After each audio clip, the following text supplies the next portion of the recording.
Good afternoon and welcome to another edition of Off the Cuff here at City Hall. We've had a very busy month the past 4 weeks, and we have another busy month in store for the next 4 weeks. So I just want to give a quick recap of some of the things we've done here and that have taken place around the community.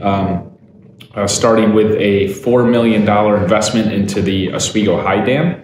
The High Dam is the hydro dam that's located close to the Oswego Country Club if you're going up Route 48. The city purchased that from Niagara Mohawk at the time, back in the early 90s, and has since owned and operated it, but has really failed, like most other city buildings and infrastructure, really failed to invest through the 90s and 2000s in the facility. And the interesting part is the High Dam is actually a revenue-generating facility for the city of Oswego. Almost $1 million a month that facility can bring in if it's operating at full capacity.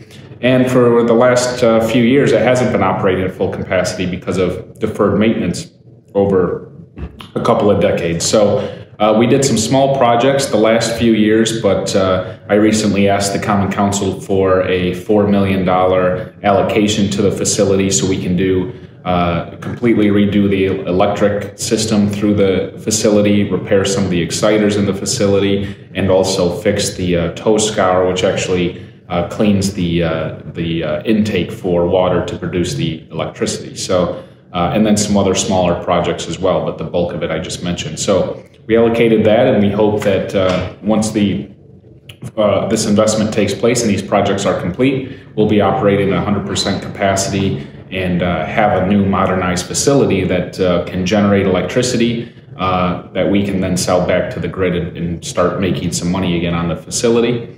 And also, if my successor a couple of years from now wants to look at selling the facility or whatever they may want to do, at least you'll have a great facility that will be appealing and be able to give the city some options on how to move forward. So that's a big deal. It's not the most glamorous project there is, but it's a revenue generator, so we have to make sure that it's operating at capacity.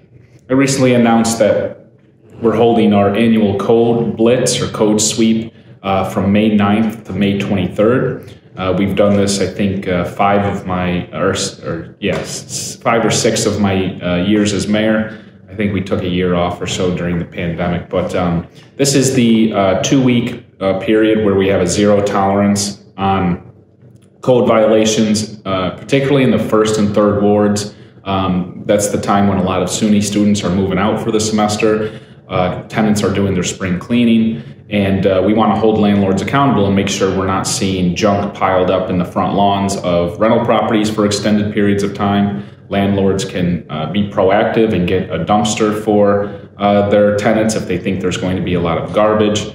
We don't want to see garbage on porches during this time. It's important because a lot of people are moving out and relocating at the end of the semester and doing spring cleaning. But it's also important because the city's just starting to get visitors again.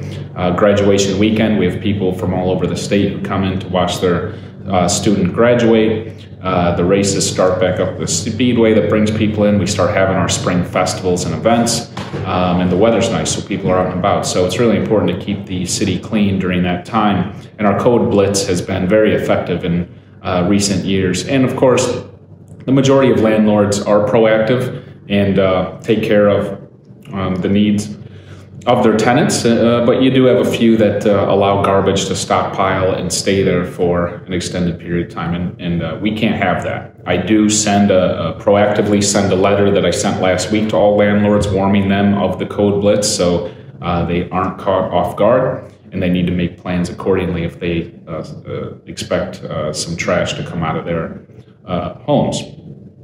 And most recently, I recently announced the expansion of senior citizen exemptions and the introduction of a new disability with limited income tax exemption. And then I'm proposing to make some alterations to some deductions in those exemptions. So the senior citizen exemption is something you qualify when you're 65 and older to help reduce, if you're making limited income, to help reduce the amount you pay in city taxes. So if you're 65 and older, and previously if you were making under $30,000, you would qualify to get the exemption, but I'm proposing to raise that to $37,400. So if you make less than that, you qualify.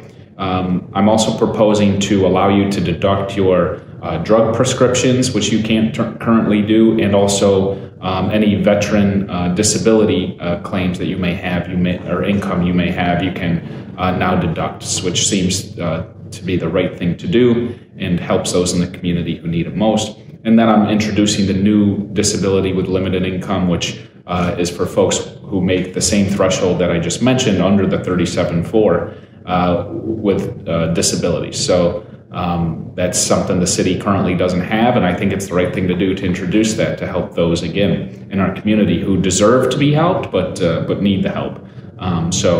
Very proud to introduce a couple pieces of legislation to do that, and I'm confident the Common Council will support that over the next few weeks. So be on the lookout. If you may fall into the criteria, you're going to want to watch how this goes through the process and contact the assessor's office once it passes to make sure you're getting taking advantage of these exemptions. Also, big news for Breitbeck Park. We started the demolition of the existing playground. It's now out of the park. The DPW removed it a few days ago. And the reason we did this is we're making way for a new $550,000 playground. It's been custom built for Oswego. You'll see that some pieces of the playground will replicate some popular Oswego landmarks like the lighthouse. And also it's going to have a wheelchair accessible merry-go-round, which is, I think, important. We've worked on accessibility the last few years here in the city and improving accessibility for folks with disabilities, so I'm excited to see that.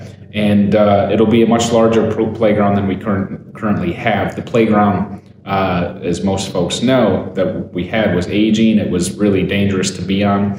So we secured a grant last year for around $400,000 to help pay for this $550,000 playground. So they started demolition. We expect construction to start in the next week or so, and we expect to have the playground fully installed and opened for July.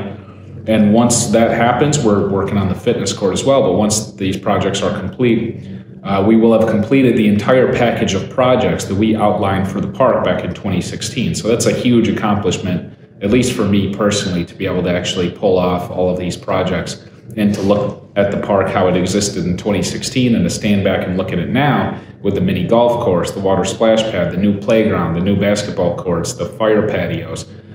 It's really turned into a nice area. So get down and check it out once the playground's complete if you have time. Also, the drug task force that we created about a month and a half ago made their first arrest, arresting 2 people on Niagara Street with heroin. So I'm very proud of that. It just goes to show the need for more of a focus from the drug task force here in the city. So we created our own, and they got to work really quick. They're working on some other cases too, but made their first successful arrest with this case. And just as we suspected, it's the influx of heroin and Molly in this community has been skyrocketing. So their first drug bust takes some heroin off the street, which I'm very proud of, and commend the men and women of the Oswego Police Department for the good work they do. The social district legislation passed, so that will take effect on June 1st. The Common Council a couple weeks ago finally passed that after a public hearing. The vote was 6-1, so it had overwhelming support from the council, as I believe it does from the general public. And this is the law, for folks who don't know, that allows you, if you get a cocktail as you're on your way out of a restaurant, you can actually leave the restaurant with that drink if it's in a plastic clear cup and walk around the city in the designated zone, which is limited to downtown Oswego. So that passed and takes effect on June 1st. We also announced the start of the concert series on June 30th down at Veterans Park. These are our Thursday night 6 to 9 p.m. concerts. And you can visit my Facebook page or the city website to see the full list lineup of bands, but we have a really diverse group of bands coming back, some local bands and some out of the area bands that people don't get to hear all the time. So we try to get a healthy blend of bands you know, but also introduce new music and new artists to the community as well. And then finally, May 6th, I'm partnering with Assemblyman Will Barkley to host a blood drive at the McCroby Building here in Oswego. May 6th, it's a Friday, 11 a.m. to 4 p.m.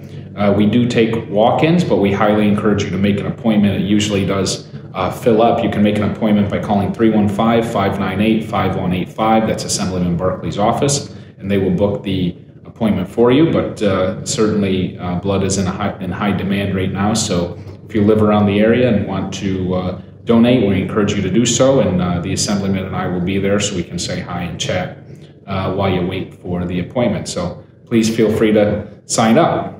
That's all I have for this month. It's been very busy, and it will be another busy month coming up as we finally enter spring. But I look forward to getting some stuff done, and we'll talk to you in a few weeks. Thank you.